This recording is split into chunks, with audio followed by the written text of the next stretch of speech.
Quran.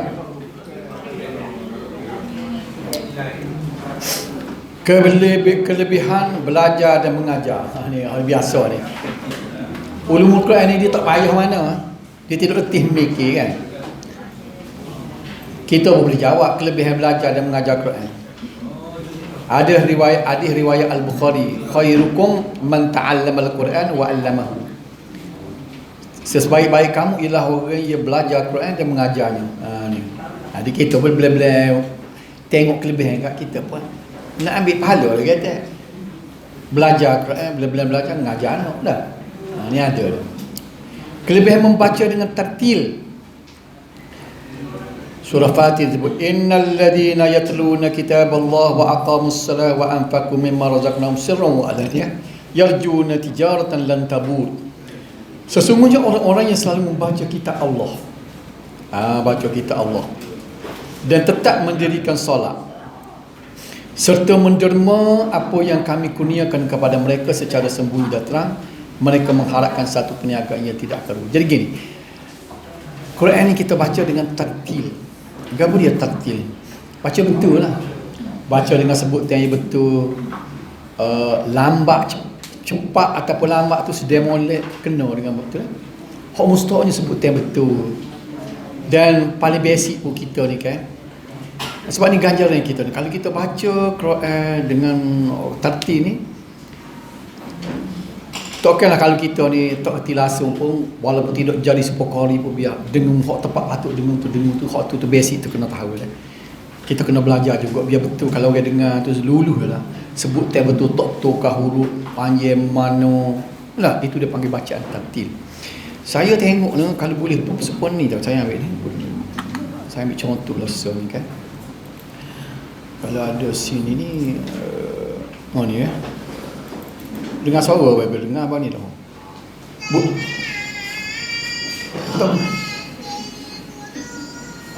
Kohor tak? Tak ada lagi suara. Mana bunyi kan?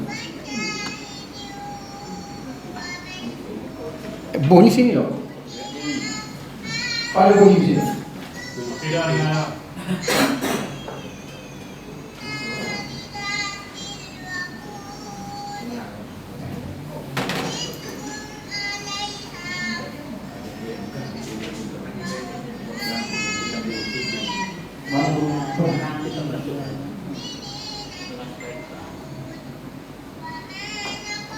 Boleh hilang tidak?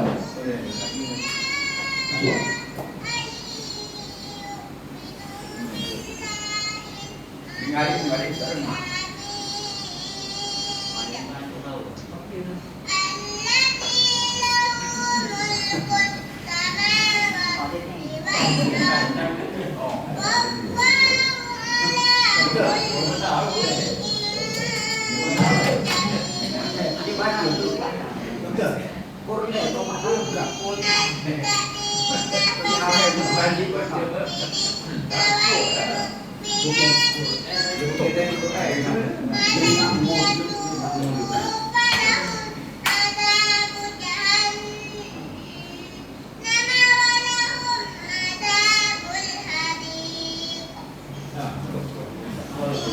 Sikit lagi cerita. Dia 2 minit. Saya tengok tu dia sebut dengan tol-kol walaupun budak 3-4 tahun ni. Ya.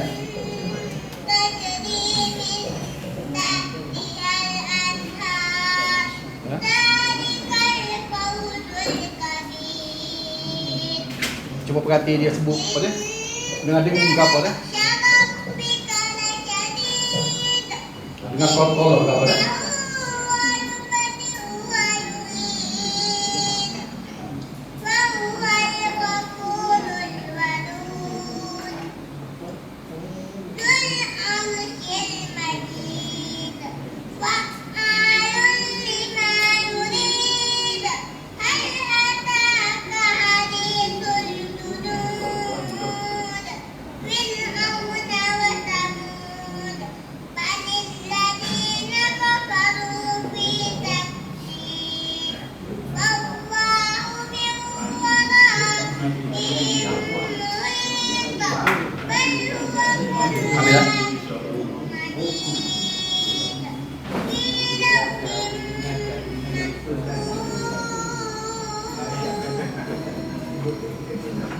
siap dengan berlagu.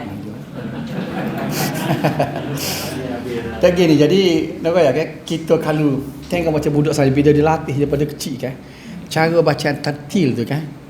Jadi kau kata tu kan kalau tukar lagi apa dengung hok tak dengung jadi gi buat dengung hok kena dengung kita tak buat kol-koloh pun tak pun malu ke dia.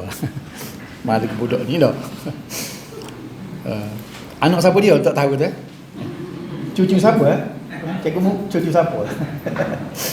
Jauh lah ayah dia. Boleh buat dah umur 3-4 tahun. Saya rasa dah 4 tahun sampai setahun tu lah. Sebut pun telo lah gitu. Baik. Kemudian hadis riwayat Muslim, Iqra'ul Quran fa innahu ya'ti yaumil qiyamah syafi'an li ashabihi. Bacalah Al-Quran. Sesungguhnya Al-Quran itu akan datang pada hari kiamat memberi syafaat kepada orang yang membacanya. Jadi kalau kita nak, ni orang panggil, kalau nak bagi kat orang nak cari hadis yang sahih macam ni. Ni hadis Muslim. Kalau tak boleh nak baca matan dia pun. Uqra'ul Quran fa innahu ya'ti yaumil qiyamati syafi'an li ashabi. Nak hafal tak ada kita royak kata. Siapa dia baca Quran apa ni? Quran itu sendiri pada hari kiamat boleh jadi penolong syafaat kepada kita. Jadi rajin-rajinlah baca Quran. Okay? Dia mau ambil mana tu? Hadis Muslim. Bagus tak ni pakai kadang-kadang ambil tak tahu mari mana. Kita nak bersumber kan. Kelebihan mendengar dan diam apabila Al-Quran dibaca. Kita kadang-kadang kita buka baca Quran, kita duk buah dah. Jadi kita dengar. Ini Quran sebut dalam surah Al. Wa idza quri'al Quran fastami'u lahu wa ansitu la'allakum turhamun. Dan apabila Al-Quran itu dibaca, maka dengarlah ia serta diamlah serta kamu beroleh rahmat. Kita diam dengar sana. Kelebihan tadabbur ni ambil faham makna. Hak ni kena tengok terjemuh lah. Macam surah An-Nisa tu, afala yatadabbaruna al-Quran walau kana min indi ghairillah lawajadu fihi ikhtilafan katsira. Patutkah mereka tidak mahu memikirkan isi Al-Quran? Kalaulah Al-Quran itu bukan datang dari sisi Allah, nescaya mereka akan dapati perselisihan yang banyak di dalamnya. Ini satu benda yang orang talis dulu cari. Percanggahan, ada contradiction di antara satu bahagian dengan bahagian dalam Quran tak jumpa. Kenapa tak? Sebab tu Quran kata kalau sekiranya bukan Tuhan yang buat, kalau jenis kerak yang manusia buat, tak ada dua lah. Ya. Kalau dalam kisih kalau kita buat kan dia panggil Viber. Hak tu yang paling letih. Benda pertama dia tengok percanggahan. Pening kita. Dia kata cubaret muka surat, muka dia tempoh sebulan dah. 4, 5, 7, 8 orang ni pemeriksa dia 2-3 sebulan dia baca, maka dia tanda tu. Bila kita masuk lepas kita present, dia kata cuba awak tengok muka surat 12. Awak kata begini. Berapa 45 awak kata begini. Pasal apa? Manusia buat. Canggah. Tapi Al-Quran ni kan, bila dia buat, kerana Allah sendiri yang menurunkan, tidak akan jumpa satu percanggahan satu tempat ayat dengan ayat yang lain. Kan? Sebab apa? Pasal Tuhan sendiri kata, nescaya mereka akan dapati perselisihan yang banyak di dalamnya kalau sekiranya Al-Quran itu bukan datang di sisi daripada Allah. Baik, nama-nama Al-Quran, kita nak tahu nama, banyak nama dia ni. Al-Quran mempunyai berbagai nama selain daripada Al-Quran itu sendiri. Misalnya, para ulama berpendapat Al-Quran mempunyai 95 nama, dan ada yang mengatakan 90. Tapi sini kita sikit-sikit ya. Abul Ma'ali Azizi bin Abdul Malik dalam kitabnya Al-Burhan mengatakan Al-Quran mempunyai 55 nama. Antara nama kita tidak sebut semua. Kita kaji dengar juga Al-Furqan. Ya. Jadi nama Quran juga Al-Furqan.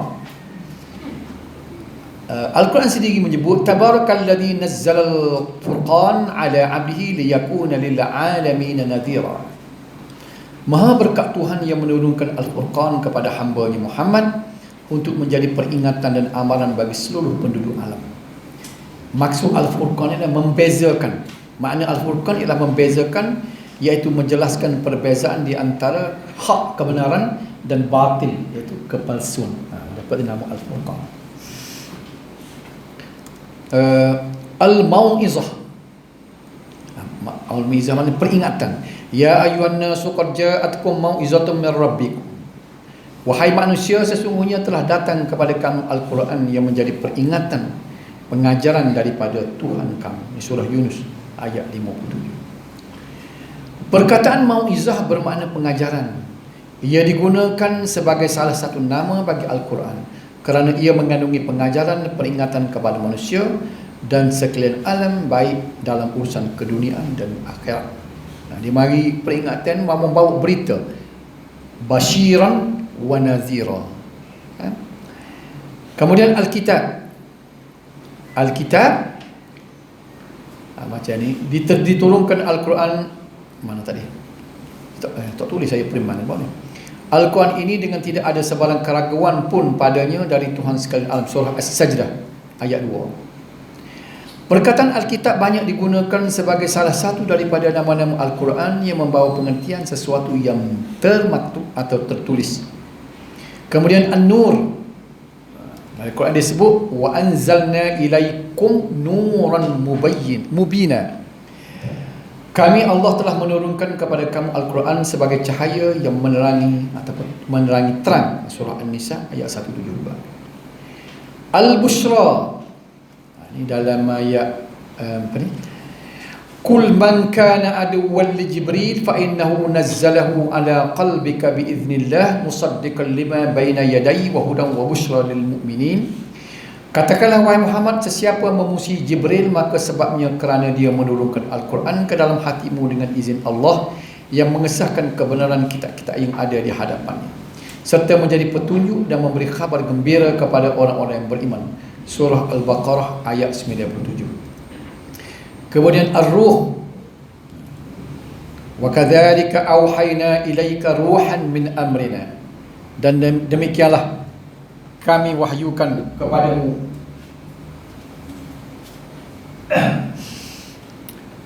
wahai Muhammad Al-Quran sebagai ruh dengan perintah kami. Surah Asy-Syura ayat 52. Ada lagi Al-Majid, bal huwa Quran Majid. Surah Al-Buruj tu baca tadi. Sebenarnya ia apa yang engkau sampaikan adalah Al-Quran yang tertinggi kemuliaan. Kemudian Adz-Dzikr, inna nahnu nazzalna adz-dzikra wa inna lahu lahafizun. Sesungguhnya kami Allah yang menurunkan Al-Quran dan kamilah yang memeliharanya. Jadi ini satu dalil Al-Quran ni tidak boleh dipindah. Berapa lama dan berapa ramai orang talis cuba nak mengelirukan orang ni, dia ubah Quran. Ubah sebuti huruf lah, jumpa selalu. Pasal Tuhan wi jamin dia jaga. Tuhan wi jamin dia akan jaga Quran. Tidak seperti hadis. Hadis pasal apa? Banyak penyelewengan kerana dia tidak ada penjagaan khusus daripada Allah. Dia suruh kepada kita jaga. Hadis mu jaga sendiri. Gunalah kaedah lagu mana mu nak cara hadis, mu nak jaga hadis. Tapi Al-Quran aku jaga. Ni dalil dia kan. At-Tanzil, wa innahu latanzilu rabbil alamin, dan sesungguhnya Al-Quran adalah diturunkan oleh Allah Tuhan sekalian alam.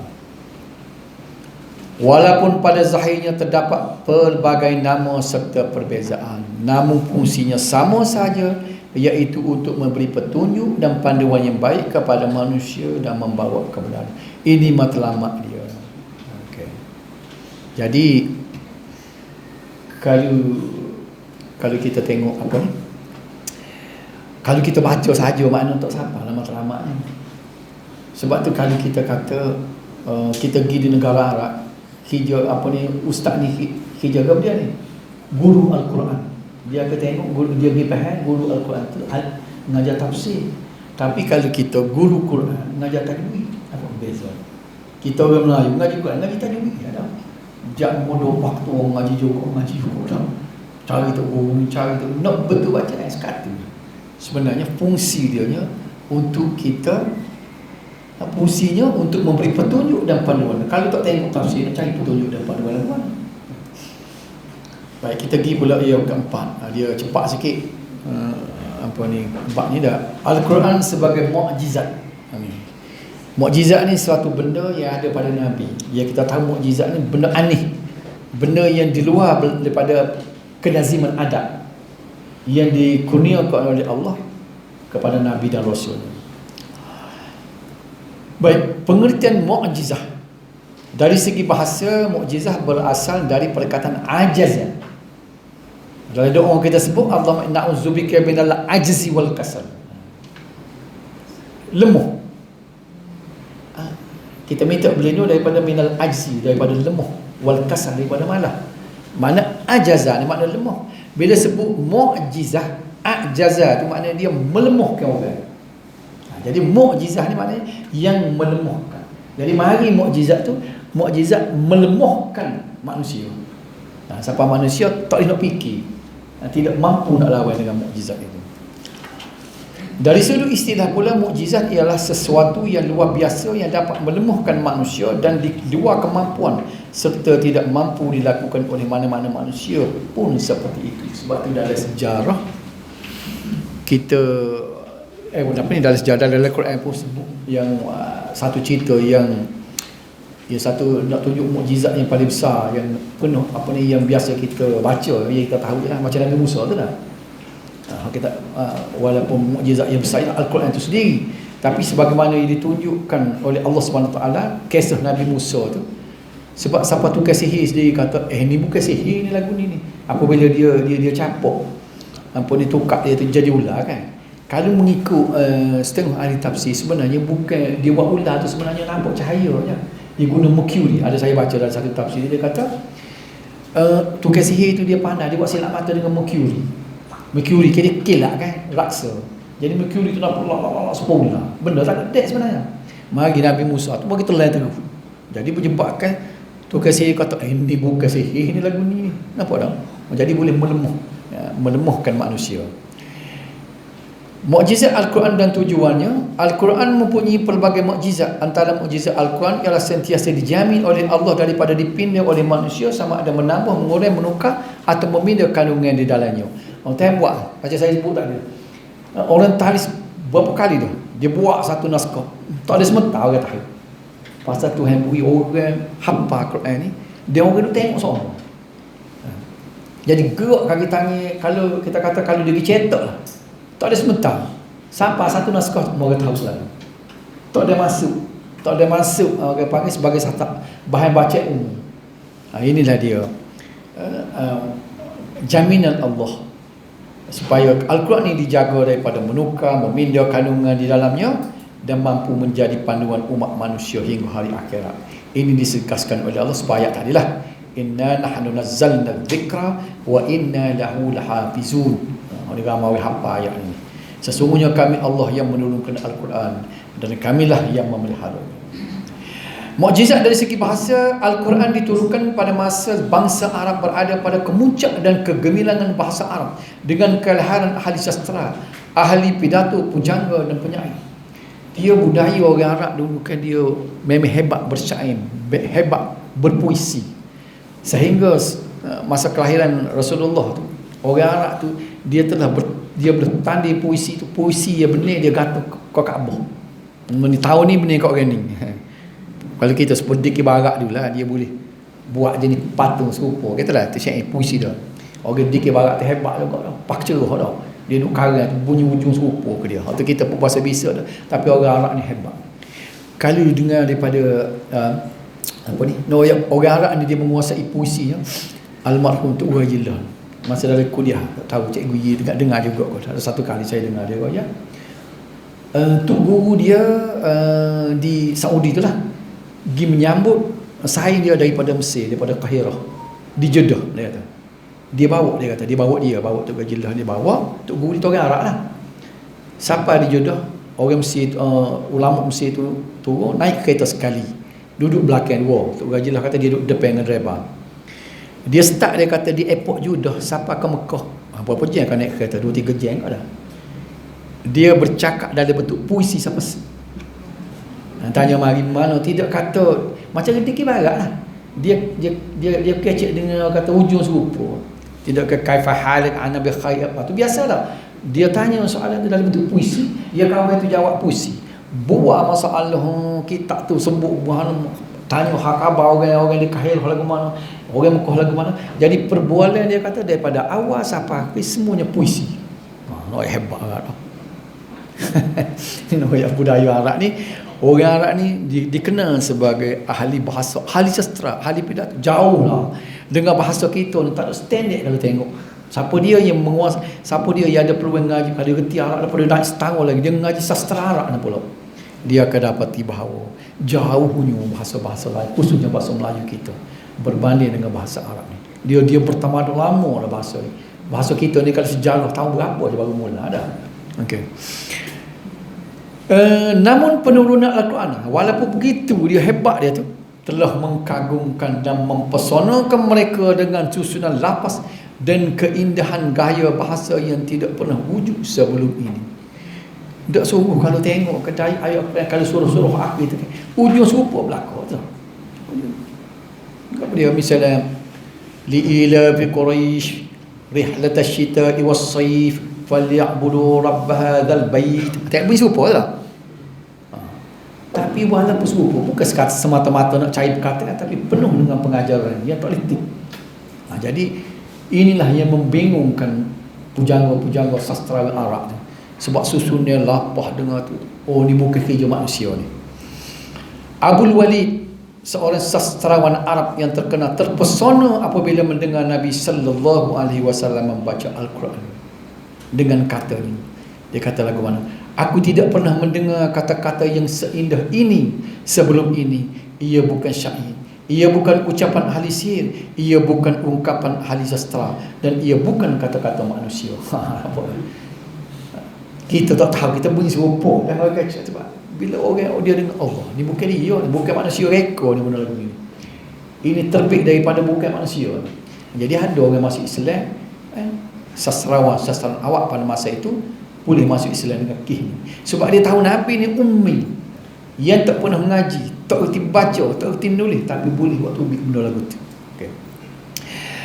Di samping bahasa yang indah, Al-Quran memiliki bahasa yang jelas, tepat dan menyeluruh. Ia melengkapi kehendak balaghah dan fasahah. Okey. Balaghah ni benda sastra lah. Fasahah ni segi sebutan dia, segi kelancarannya. Mukjizatnya tambah terselah bila mana Al-Quran dibawa oleh seorang ummi macam Nabi tu, yang tidak mengerti membaca dan menulis. Baru kita tahu menapa besarnya Tuhan buat Nabi kita tu tak erti baca, tak erti menulis. Sebab nak menghilangkan daripada sangkaan dia reka. Kalau dia tak orang sastrawan juga punya buat tu dia kata. Bila dia tengok seorang macam Musallamah Al-Kadzab, hak Nabi Persu kan, bila dia tengok Quran, oh lagu ni aku nak buat Quran gitu, nak ayat manusia reka. Dia tengok, dia faham Al-Qari'ah mal-Qari'ah wa ma adraka mal-Qari'ah. Jadi apa dia? Kiamat Al-Qari'ah tu. Apa itu kiamat? Mu tahu ke tak gapo kiamat? Yauma yakunun nasu kal farashil mamsus. Dan pada hari kiamat itu manusia duduk macam gapo macam katu. Bakit dah. Dia pun buat kata. Dia pun buat al-fil mal-fil wa ma adraka mal-fil. Jismuhu kabir khurtumul hayy tawil. Gajah. Apa itu gajah? Kamu tahukah apa itu gajah? Badannya besar, belalainya panjang. Enggak pedoh gapo budak kecil tahu. Bunyi patung dia ada. Ni suka orang dia suka. Wah, Al-Quran lagu ni. Dia nak tiru nak buat tali. Tiru Al-Quran. Buat al-fil. Kenapa dah? Tu nak royak. Tuhan nak tunjuk jadi sehebat-hebat dia jadi waktu tu. Oh, tengok. Quran aku turun wahyu juga macam ni. Tuhan menceritakan hak gajah. Dia kata gapo dia lagu ni. Kalau mu tak royak aku tahu gajah. Ni hak Muhammad royak kiamat kita tak tahu. Gajah dia tu. Cak kecil lagi kita kenal gajah. Satu royak tubuh dia besar, belalai dia panjang, aku tahu. Nampak tak? Ini mengukuhkan lagi bukti bahawa Muhammad sallallahu alaihi wasallam adalah pesuruh Allah. Al-Quran pula bukan ciptaan manusia atau ucapan Muhammad sendiri, bahkan ia adalah kalam Allah. Mudah dah. Kita ngaji ulum bukan ni mudah. Dia straightforward. Mukjizat dari segi isu kandungan, di antara mukjizat dari segi kandungan Al-Quran ialah Al-Quran mengandungi peristiwa dan kisah yang telah berlaku di zaman lampau, dan kisah tersebut adalah suatu realiti, bukannya mitos atau dongeng. Nabi ni tengok, dia ni tak pernah mengaji, tapi dia boleh royak cerita-cerita berlaku pada umat dulu. Apabila pendeta-pendeta Yahudi yang ada kitab tangan dia dan Nasrani, bila cek balik, misalnya Abdullah bin Salam, seorang Yahudi, ulama Yahudi, bila dia cerita betul, dia kata Muhammad ni boleh royak cerita-cerita Bani Israel zaman dulu. Kan banyak dalam cerita dalam Al-Quran itu. Inilah dia satu mukjizat yang boleh dibaca, diceritakan oleh seorang manusia yang ummi, yang tak tahu membaca dan menulis. Sedangkan Al-Quran menceritakan secara tepat seperti kisah Ashabul Kahfi. Tengok, Ashabul Kahfi ni berlaku zaman Nabi Isa dah, dulu daripada Nabi lagi. Saya tidak ingat asal. Siapa dia ingat? Nabi Isa dah. Walabithu fi kahfihim 300 sinin wazdadu 9. Tengok ni. Dan mereka telah tinggal tidur di dalam gua mereka 300 tahun dan ditambah 9 lagi. Ashabul Kahfi itu ni lah dalil dia. Dia duduk tidur, ditidurkan. Bukan seperti tidur ke COVID itu tidur-tidur bukan sudah lah. Ditidurkan 309 tahun. Ini tak kira lah ulama ni sebab Quran sebut je lah 300 wazdadu 9, tambah lagi 9, jadi 309 tahun. Tengok ni, tidur 309 tahun. Jadi cerita ni ada dalam surah Al-Kahfi. Dan cerita ni apa ni?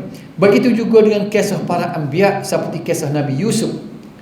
Nahnu naqussu 'alaika ahsanal qasasi bima awhayna ilaika hadzal Qur'an wa in kunta min qablihi laminal ghafilin. Kami ceritakan kepadamu wahai Muhammad seindah-indah kisah dengan jalan kami wahyukan kepadamu Al-Quran ini, sedangkan pada sebenarnya engkau sebelum datang wahyu itu adalah dari kalangan orang yang tidak pernah menyadari akan halnya. Mana Nabi kita boleh tahu kalau tidak Quran royak? Nabi Yusuf ni bila lagi? Dulu Nabi Isa, dulu pada Nabi Yahya lagi lah. Isi kandungan Al-Quran mempunyai hubung kait antara satu ayat atau surah dengan yang lain tanpa ada sebarang percanggahan sedikit pun, sama ada dari aspek berita, pengajaran dan apa jua yang terkandung di dalamnya. Tidak ada berlaku percanggahan. Dijelaskan oleh Al-Quran macam tadilah.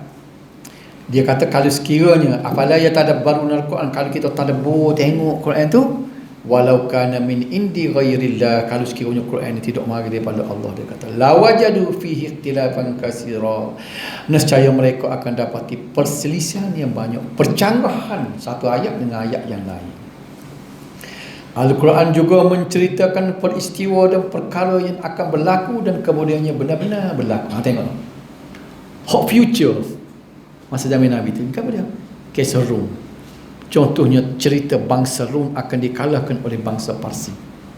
Namun kemudiannya mereka akan menang semula dalam tempoh beberapa tahun. Ni benda tak berlaku lagi ni. Tiba-tiba Nabi sebut ghulibatir Rum fi adanal ardi wa hum min ba'di ghalabihim sayaghlibun fi bid'i sinin lillahil amru min qablu wa min ba'd wa yawma idzin yafrahul mu'minun. Orang-orang Rom telah dikalahkan di negeri yang dekat sekali dan mereka sesudah kekalahannya itu akan mengalahkan lawannya. Benih pula dalam masa tidak sampai 10 tahun.